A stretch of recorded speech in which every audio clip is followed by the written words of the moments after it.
Në këto fotografi të dërguara në redaksin tonë, shihen tregtar të revoltuar në përpjekje të pengojnë vendosjen e disa strukturave të hekurit para dyqaneve të tyre në Kumanov. Televizioni 21 vizitoi në ditën kur skadoi afati që komuna u ka dhënë afaristëve për t'i takuar dhe dëgjuar për shqetësimet e tyre. Në komunë nuk i pranoi askush. Afaristët konsiderojnë se padrejtisht u është uzurpuar hapësira publike në trotuar. Thonë se komuna i ka dhënë leje një kompanie private për shitje biletash, por ajo ka abuzuar duke i zmadhuar për t'i bërë kioshe për shitje dhe si rrjedhoi, dëmton hyrjen dhe pamjen e dyqaneve. Kur këtu s'ka pas stacion të autobuseve edhe dyqan para dyqanit, a është e mundshme këtu me tanu dyqan para dyqanit, plus 6 metre e ka izlogin, e ka ndu para firmave tona. Firmat e tona s'duken. Edhe kjo une nuk e di që Kumanovën, une jam i lindur e njoh qytetin shumë mirë.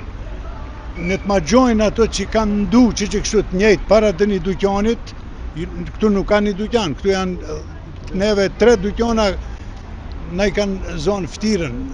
Kjo nuk ka veç për udhëtarët me prit, këta kanë bërë si kajtë e kafe, po, na që të punëm që 4-5 vite, po ka qenë një më herët pak më vogël se kjo, po këta sot e kam para një javë e kam nu, që di që shpërshka e kam ndu, se që ka dash kjo aqe madhe, i kam mbyll këri dyqanët, dhe me që ta punojmë, që të dyqana punojmë, jetojmë.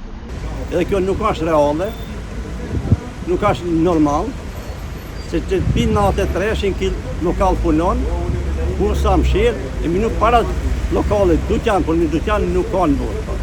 Neve konkretisht nga pengojnë reklamat edhe pamja e kioskut.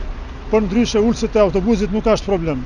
Ku të shkosh çdo qytet janë vendimi është marrë. Na e dim shumë mirë se vendimi është marrë para 10 viteve, kioskët, barakët, të senet mi tërheq, kurse këto kanë marrë prapë vendim mi vendosë. Në prezencë të policisë disa ditë më parë, kompania që po vendoste strukturat e Metalta hasi në rezistencë nga afaristët e dyqaneve për rreth. Përveç se u zihet pamja, zvoglohet edhe hapësira e trotuarit.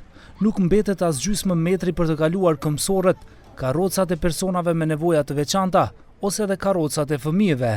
Nga komuna e Kumanovës thonë se kompania fituese e projektit do t'i ndërtojë dhe do t'i mirëmbajë për 10 vite këto pika për shitje biletash.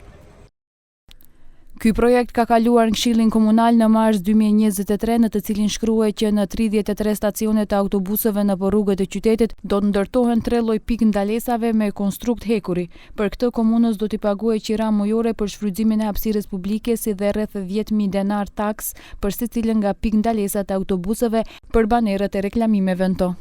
Nga komuna e Kumanovës shtojnë se nuk janë të informuar nga kompania fituese e tenderit Media Group që në ato pika kanë vendosur kioshe për shitje të mallrave komerciale, pasi që në shpalljen publike të komunës specifikohet se ato pika janë vetëm për pritje të udhëtarëve për autobuset dhe për shitjen e biletave të autobuseve. Sipas tyre, nëse ka shkelje të marrëveshjes, do të merren masa konkrete për revokimin e strukturave që kalojnë specifikat e lejuara ndërtimore. Televizioni 21 përpoq të komunikojë edhe me kompaninë fituese të projektit, por ishin të paqasshëm.